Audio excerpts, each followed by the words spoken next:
Actually, I was born in Enid, Oklahoma, and my family is all from Rocky Mountain, a little ways away from here. For those of you, those that don't know, it's in between Stillwell and Tahlequah. The majority of my family comes from there, and I spent a lot of time there. My grandma moved away from that area probably before I was born. But all of her sisters and siblings and relatives and everybody, they're all back this way. So we spent a lot of time this way, as much as I could anyway. And I was always interested in what had to do with Cherokee stuff. It didn't matter. My grandma was a speaker. Lisa Jagesa, Sale Tidwell Dudon, um, Sally Tidwell. That's my grandma. She was a good speaker.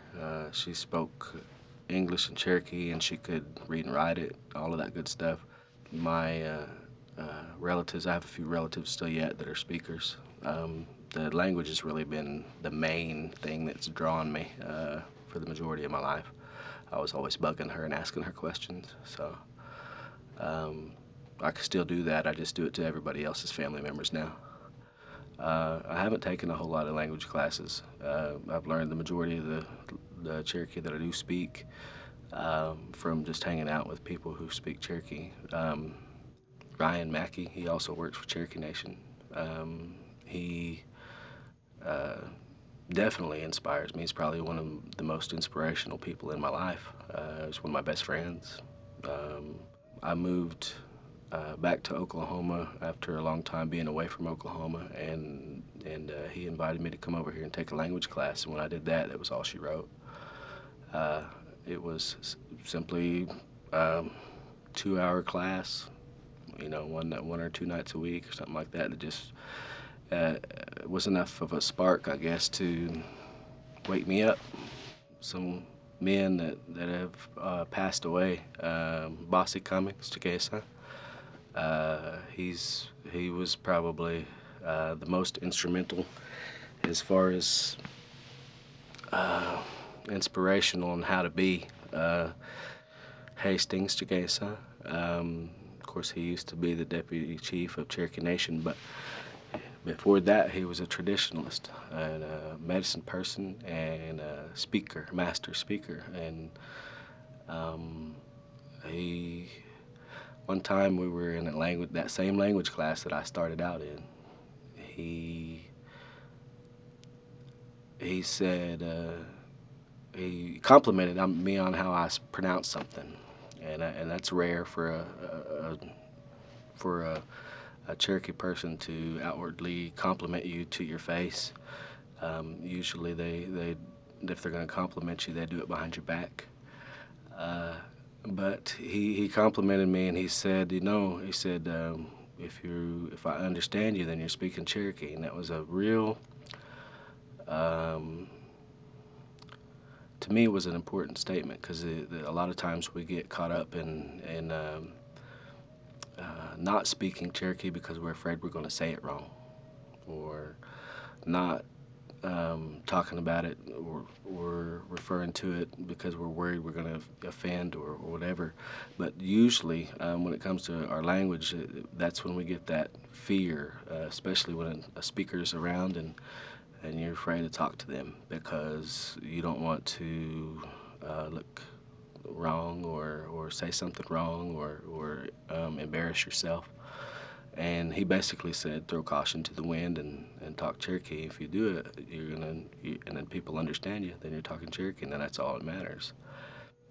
Yeah, so those are a few, I guess, and there are others. I could probably list a lot, but those are the few that stand out whenever you ask me.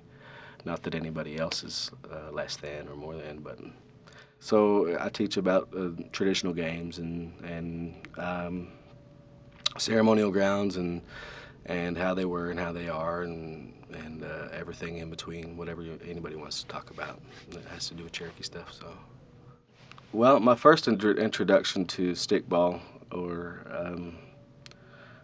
uh, on Las Caliste, that's what some people call it. That's the social game, the one that's played men versus women.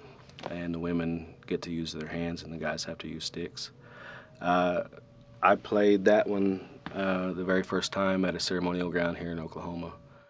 It struck a chord with me, I think, because I saw uh, the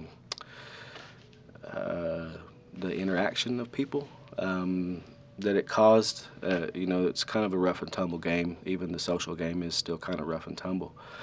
There's, people, uh, stub their toes and get hurt and break their fingers and everything else, and you name it in a social game where we're playing for fun.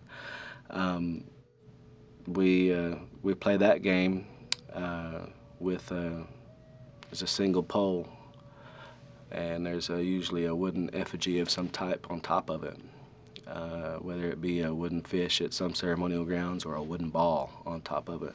But the idea is to hit the top of the pole, the effigy on top of the pole with the ball, using your sticks to throw it and catch it, and the women get to use their hands and pretty much any means necessary to get hold of the ball.